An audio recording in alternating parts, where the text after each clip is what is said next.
Hello बच्चों, चलिए प्रश्न को देखते हैं। एक निर्माता घोषित करता है कि उसकी मशीन जिसका मूल्य 15,625 है 20% वार्षिक की दर से अवमूल्यित होती है। 5 वर्ष बाद मशीन का अनुमानित मूल्य ज्ञात कीजिए। तो हमें क्या करना है, यहाँ से 5 वर्ष पश्चात मशीन का मूल्य ज्ञात करना है। तो सबसे पहले हमने मुख्य अवधारणा देखी। तो देखिए, मुख्य अवधारणा के अनुसार हम यहाँ पे क्या बोल सकते हैं। देखिए, मुख्य अवधारणा के अनुसार हम बोल सकते हैं किसी भी गुणोत्तर श्रेणी का प्रथम पद ए तथा सार्व अनुपात आर हो तो एनवा पद ए एन बराबर ए आर की घात एन माइनस एक होगा। यह हमने बोला।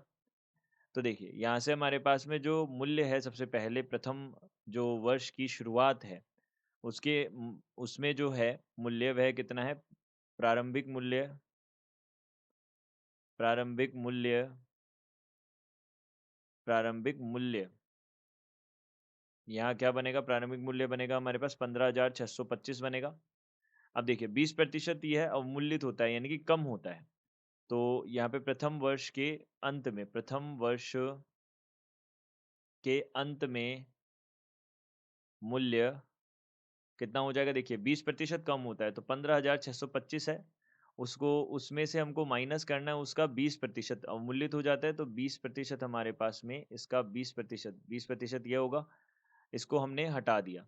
तो यहाँ से कितना बन जाएगा, देखिए 15,625, और यहाँ पे उबनिश ले लिया तो एक माइनस यहाँ से कितना हो जाएगा, 2/10 हो जाएगा। तो यहाँ से कितना हो जाएगा, हम बोल सकते हैं 15,625 गुणा 8/10 हो जाएगा, या फिर हम इसको बोल सकते हैं 4/5 हो जाएगा। 4/5 हो गया, यह हमने बोल दिया। अब इसी तरीके से द्वितीय वर्ष के अंत में, तो हम यहाँ से देख सकते हैं द्वितीय वर्ष के अंत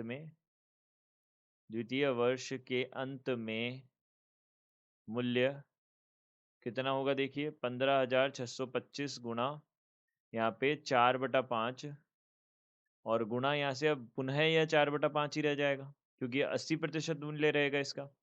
इसी प्रकार से अगर हम देखें तो यहाँ पे हमारे पास एक गुणोत्तर श्रेणी बनेगी 15,625 गुणा 4/5, यहाँ से 15,625 गुणा 4/5 की घात 2। इसी प्रकार से हम बोल सकते हैं हमें क्या चाहिए, 5वें वर्ष के अंत में चाहिए। तो यहाँ से हम क्या कर सकते हैं, देखिए प्रथम पद ए जो है वह कितना हो जाएगा, 15,625 गुणा 4/5 हो जाएगा। इसी प्रकार से आर जो है हमारे पास कितना हो जाएगा, 4/5 हो जाएगा।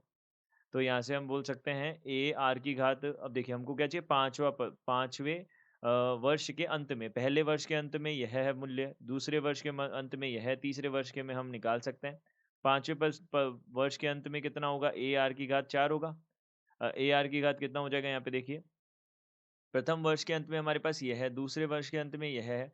तो हम यहाँ से हमें क्या करना होगा, यहाँ पे 5 ज्ञात करना है। तो प्रथम पद तो हमारे पास में यह हो गया, द्वितीय पद ये हो गया, तो यह आ गया हमारे पास में 4 आ गया, ए आर की घात 4। तो यहाँ पे 15,625 गुणा 4/5, और गुणा यहाँ से 4/5 की घात कितना हो जाएगा, यह 4 हो जाएगा, यह बन जाएगा। तो यहाँ से हमने बोला 15,625 गुणा 4/5 की घात कितना हो जाएगा, यह 5 हो जाएगा, यह बन गया। अब इसको हल कर लेते हैं। देखिए, तो यहाँ से हमारे पास कितना हो जाएगा, 15,625 गुणा 4/5 गुणा 4/5 गुणा 4/5 गुणा 4/5, यहाँ पे गुणा 4/5, यह हमारे पास 5 बार आ गया। अब देखिए, हमारे पास 15,625 जो है उसे हम क्या लिख सकते हैं। देखिए, सबसे पहले हमने 5 का भाग दिया, 5 दिए 15, यहाँ पे हो जाएगा 1 बार, यहाँ पे 12 2 बार, और यहाँ पे कितना हो जाएगा, 2 25, 5 बार हो जाएगा। फिर 5 का दिया तो 625 हो जाएगा। अब हमको पता है 625 जो होता है वह 25 की घात 2 होता है, तो यानी कि 5 की घात 4 और 2 6 बन जाएगा ये।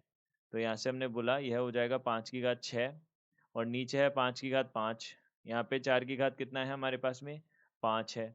तो यह कितना हो जाएगा, देखिए इसको भाग दिया हमने, तो 5 की घात 1 बचेगा, गुणा यहाँ पे 1024 हो जाएगा, यह बन जाएगा। तो 1024 है तो 5 से गुणा किया, 5 चौक 20, यहाँ पे हासिल 2, 5 दूनी 10 2 12, 1, और यहाँ से कितना हो जाएगा, 5 1 5। यह हमारे पास में कितना आ जाएगा, 5120 रुपये हमारे पास में 5 साल के बाद हमारे पास अवमूल्यित मूल्य आ जाएगा, अनुमानित मूल्य। तो यह हमारे पास इसका उत्तर हो जाएगा। तो दिए गए प्रश्न का उत्तर यह है। आशा करते हैं आपको समझ आया होगा। धन्यवाद।